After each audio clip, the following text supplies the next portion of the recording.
Welcome to the debate. Imagine standing in a dark room with two giant clocks on opposite walls. You watch them closely, and suddenly they both strike midnight at the exact same second. Which is a pretty eerie image, honestly. Right? It really is. So is it just a random coincidence, or is there, I don't know, a single hidden wire behind the walls connecting them both? If you zoom out to the late 1960s, and specifically the year 1968, the entire globe looked exactly like those two clocks. Everywhere you looked, from the streets of Paris to the campuses of California, all the way to the massive squares of Beijing, the world was coming apart.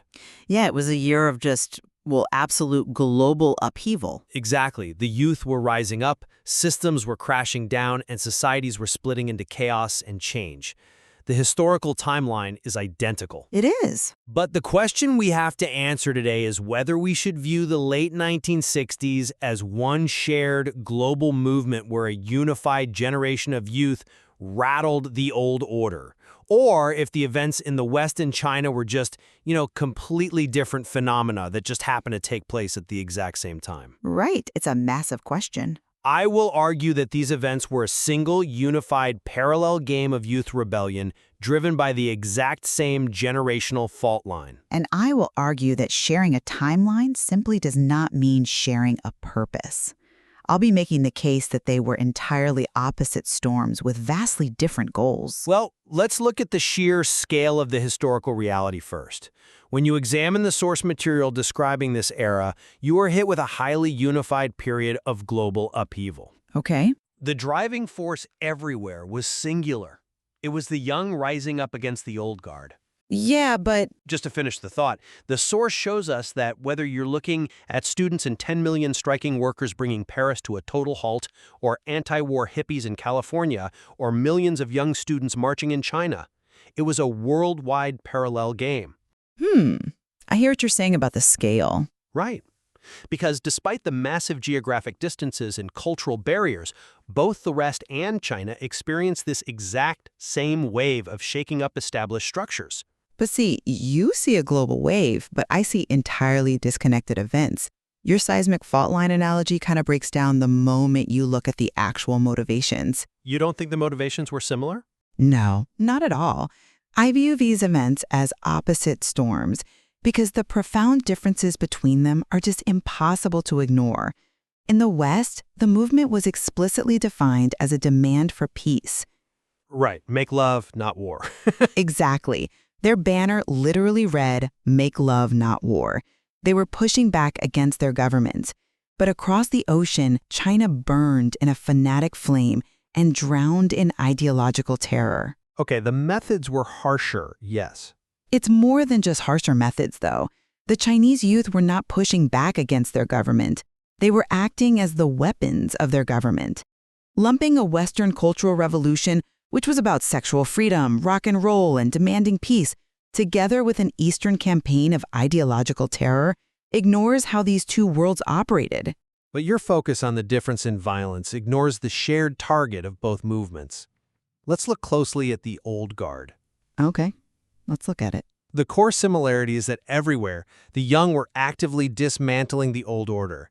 In the West, this meant tearing down the conservative establishment, the war machine, and the traditional values of the 1950s. Right. And in China, during the Cultural Revolution, the youth were targeting the four olds: old ideas, old culture, old customs, and old habits.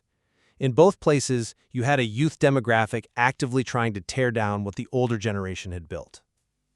They wanted to dismantle the rules, the traditions, and the local leaders that came before them. Isn't it true that the driving energy is exactly the same engine, just running on different tracks? I wouldn't call it the same engine, because tearing down the old means entirely different things depending on who is actually giving the orders. We really have to clarify what we mean by rebellion. How so? Well, in the United States and Europe, questioning authority was a genuine bottom-up cultural shift. And by bottom-up, I mean it started with regular people. The kids on college campuses, the workers in the streets. Right, organic organization. Exactly. They organize organically to force their powerful leaders to pay attention and change course. They were challenging the state's power over their lives.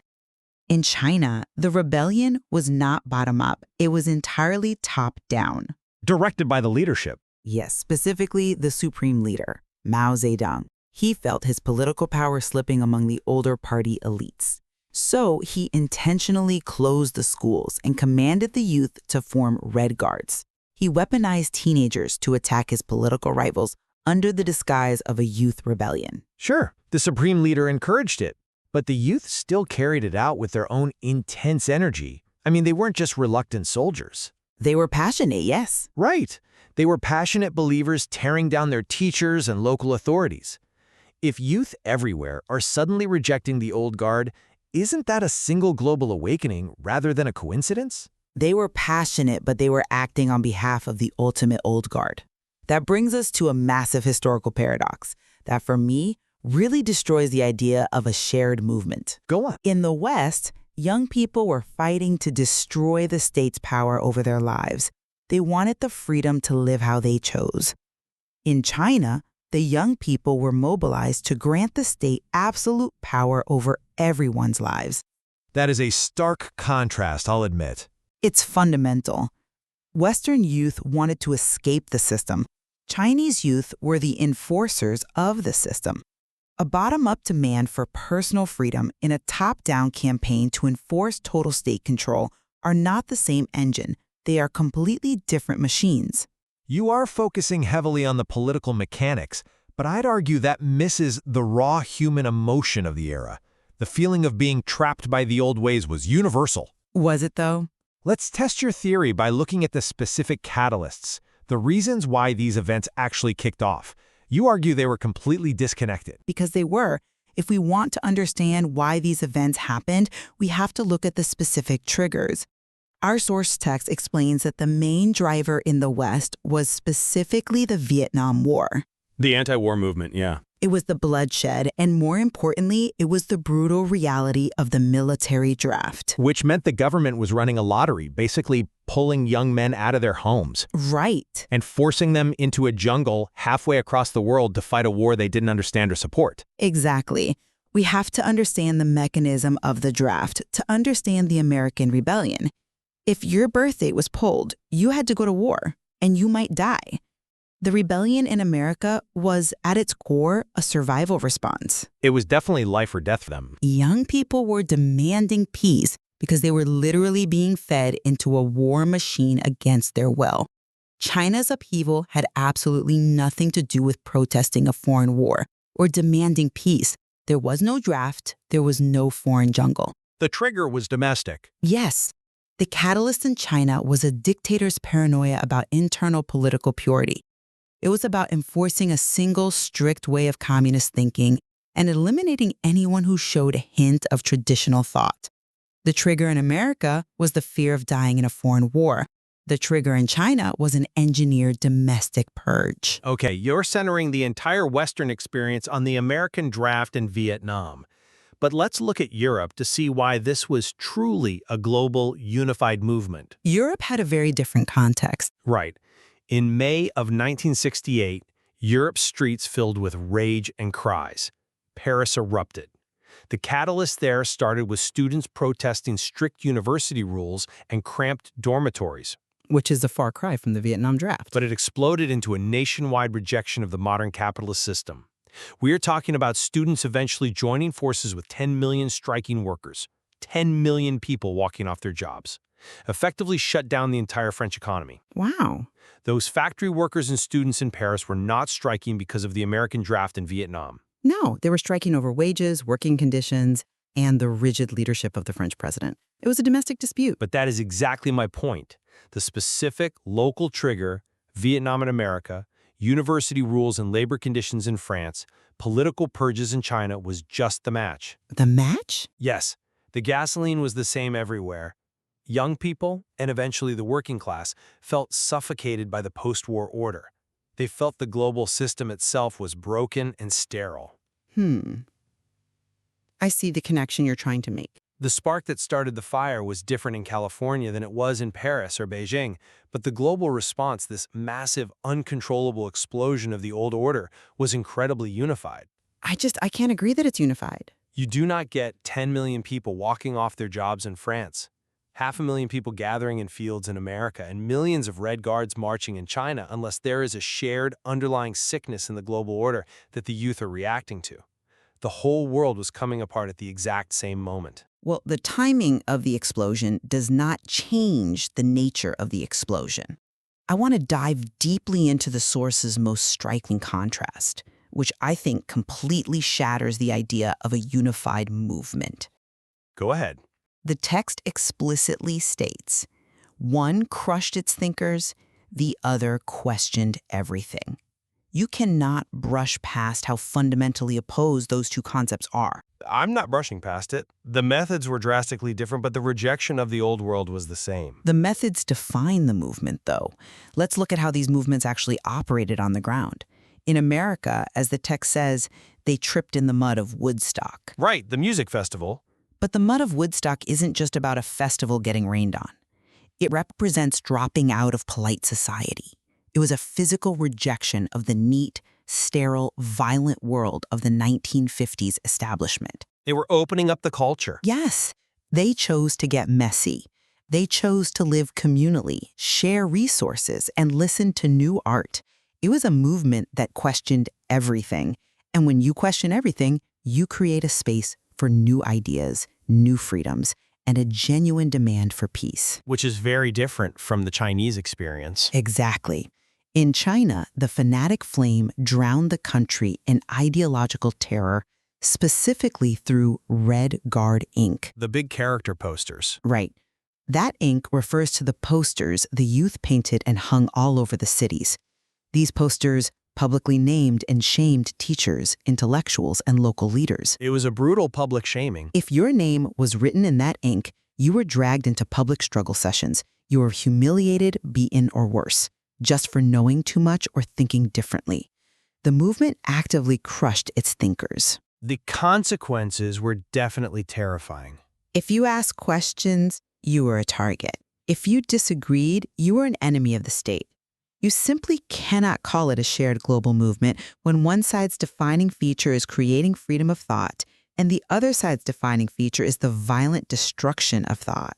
They are polar opposites in that regard. A movement built on discovering peace and questioning authority is the exact opposite of a movement built on absolute terror and blind obedience. You are focusing on the deep moral and operational differences between the two, which I admit are absolutely profound. But let me challenge this by looking at the final outcome of both methods. Okay, let's look at the outcome. When the clock struck midnight, what was the actual result for the societies living through it? Chaos.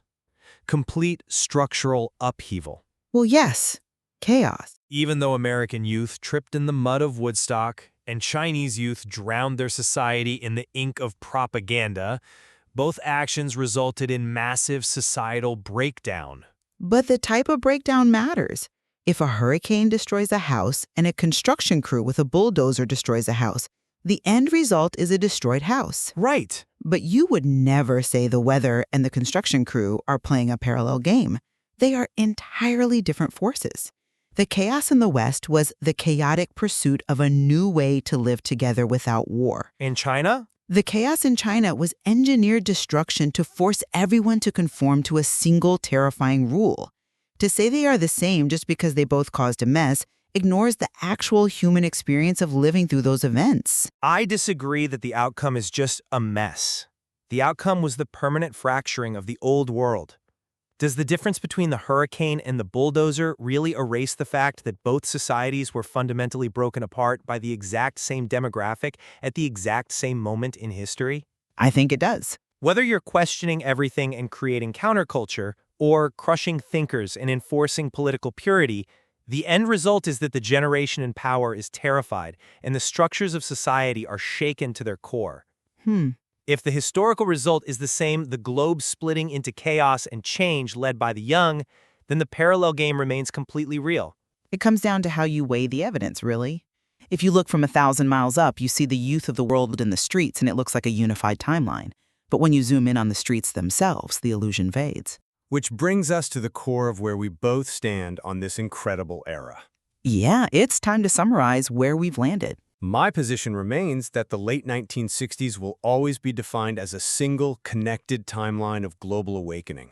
Despite the extreme differences in how it played out, from the peaceful, muddy protests in California to the massive labor strikes in Paris to the destructive terror in China, the big picture cannot be ignored. The big picture is certainly striking. The young people of the world simultaneously rose up to rattle the old order. The specific triggers and methods varied wildly, but the underlying pressure was a shared generational fault line. The youth looked at the old guard, demanded that the past be dismantled, and successfully split the globe into chaos and change. And my position is that timing is not everything. Just because these events happened in the exact same era does not mean they were part of the same movement. They were truly opposite storms. Opposite storms, right. A movement in the West that is fundamentally bottom-up, that questions everything, creates new art, and demands peace as a survival response to a military draft is entirely different from a top-down movement in China that uses ideological terror to crush its thinkers and consolidate power for a dictator. The contrast is definitely sharp. Just because the whole world was coming apart does not mean it was coming apart for the same reasons. The goals, the methods, and the profound human costs were complete opposites. It is a fascinating historical paradox. We are looking at an era of two vastly different worlds that somehow occupied one single timeline. It requires us to look past the superficial similarities. We can find amazing parallels, like the whole globe being in upheaval at once. But we also have to respect the extreme differences in the mechanics of what people were actually fighting for and who was pulling the strings. Absolutely. There is immense value in studying these historical parallels, to see both the broad connections and the extreme specific contrasts. There really is. There is clearly much more to explore in understanding the complexities of 1968. And we leave it to you, the listener, to decide which historical force was stronger. Was it the shared timeline of youth rebellion or the opposite storms of their distinct motivations? It leaves you with a lot to consider. It does. Think back one more time to those two giant clocks, striking midnight on opposite sides of the world. Even if you conclude there is no hidden wire connecting them, the fact that they ring out into the darkness at the exact same moment in history will never stop echoing.